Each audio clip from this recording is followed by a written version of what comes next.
Hi everyone, welcome back to my YouTube channel. ಹೊಸದಾಗಿ ಯಾರಾದರೂ ನನ್ನ ವಿಡಿಯೋ ನೋಡ್ತಾ ಇದ್ರೆ ದಯವಿಟ್ಟು ಸಬ್ಸ್ಕ್ರೈಬ್ ಮಾಡ್ಕೊಳ್ಳಿ. ಇವತ್ತು ನಾನು ಮೊಳಕೆ ಹೆಸರು ಕಾಳನ್ನ ಬೆಳೆಸಿ ಗ್ರೇವಿ ಯಾವ ರೀತಿ ಮಾಡೋದು ಅಂತ ತೋರಿಸ್ತಾ ಇದ್ದೀನಿ. ಇದು ತುಂಬ ಟೇಸ್ಟಿಯಾಗಿರುತ್ತೆ, ಹಾಗೆ ಹೆಲ್ದಿ ಕೂಡ ಹೌದು. ಮೊಳಕೆ ಹೆಸರು ಕಾಳಿಂದ ನಮಗೆ ಪ್ರೋಟೀನ್ ಸಿಗುತ್ತೆ. ಹಾಗಿದ್ರೆ ಬನ್ನಿ ಹೇಗೆ ಮಾಡೋದು ಅಂತ ನೋಡ್ಕೊಬರೋಣ. ಇದನ್ನು ಮಾಡೋಕ್ಕೆ ನಾನು ಕುಕ್ಕರ್ಗೆ 2 ಕಪ್ ಆಗೋಷ್ಟು ಮೊಳಕೆ ಹೆಸರು ಕಾಳನ್ನ ಹಾಕಿ ಅದಕ್ಕೆ ರುಚಿಗೆ ತಕ್ಕಷ್ಟು ಉಪ್ಪು, 1 ಟೀ ಸ್ಪೂನ್ ಅರಿಶಿನ ಪುಡಿ, 2 ಬೆಳ್ಳುಳ್ಳಿ ಹೆಸಳನ್ನು ಸಣ್ಣದಾಗಿ ಕಟ್ ಮಾಡಿಕೊಂಡು ಹಾಕಿ ಅದು ಮುಳುಗುವಷ್ಟು ನೀರನ್ನ ಹಾಕಿ ಅದಕ್ಕೆ ಒಂದು ಸಣ್ಣದಾಗಿ ಕಟ್ ಮಾಡಿ ಇಟ್ಕೊಂಡಿರೋ ಟೊಮೊಟೊನ ಹಾಕಿ 2 ವಿಷಲ್ ಕೂಗಿಸ್ಕೊತಾ ಇದ್ದೀನಿ. ನೋಡಿ, ಇದು ಈ ರೀತಿ ಬಾಯ್ಲ್ ಆಗಿರಬೇಕು.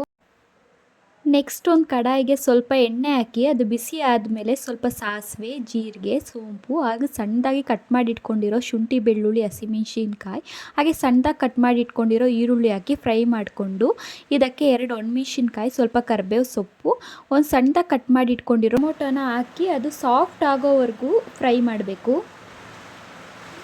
ಟೊಮೆಟೊ ಸಾಫ್ಟ್ ಆದಮೇಲೆ ಇದಕ್ಕೆ ರುಚಿಗೆ ತಕ್ಕಷ್ಟು ಉಪ್ಪು, 1 ಟೀ ಸ್ಪೂನ್ ಅರಿಶಿನ ಪುಡಿ, 1 teaspoon chilli powder, 1 teaspoon ಧನಿಯಾ ಪೌಡರ್, 1 ಟೀ ಸ್ಪೂನ್ ಜೀರಿಗೆ ಪೌಡರ್, 1 ಟೀ ಸ್ಪೂನ್ ಗರಂ ಮಸಾಲನ ಹಾಕ್ಕೊಂಡು ಚೆನ್ನಾಗಿ ಕಲಿಸ್ಕೋಬೇಕು. ನೆಕ್ಸ್ಟ್ ಇದಕ್ಕೆ ಕುಕ್ಕರ್ನಲ್ಲಿ ಬೇಯಿಸಿಟ್ಕೊಂಡಿದ್ವಲ್ಲ ಮೊಳಕೆ ಹೆಸರು ಕಾಳನ್ನ ಅದನ್ನು ಹಾಕ್ಕೊಂಡು ಚೆನ್ನಾಗಿ ಕಲಿಸ್ಕೋಬೇಕು.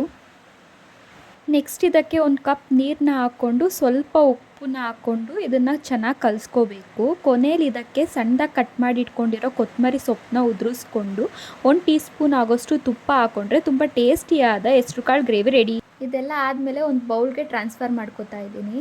ಇದ್ರ ಮೇಲೆ ಸ್ವಲ್ಪ ಕೊತ್ತಂಬರಿ ಸೊಪ್ಪನ್ನ ಉದುರಿಸ್ಕೊಂಡು 1 ಟೀ ಸ್ಪೂನ್ ಆಗೋಷ್ಟು ತುಪ್ಪನ ಹಾಕ್ಕೋತಾ ಇದ್ದೀನಿ. ಈಗ ತುಂಬ ಟೇಸ್ಟಿಯಾದ ಹೆಸರುಕಾಳು ಗ್ರೇವಿ ರೆಡಿ. ಇದು ತುಂಬಾ ಟೇಸ್ಟಿಯಾಗಿರುತ್ತೆ. ನೀವೊಂದ್ಸಲ ಇದನ್ನು ಟ್ರೈ ಮಾಡಿ, ಹೇಗೆ ಬಂತು ಅಂತ ಕಮೆಂಟ್ ಮಾಡಿ.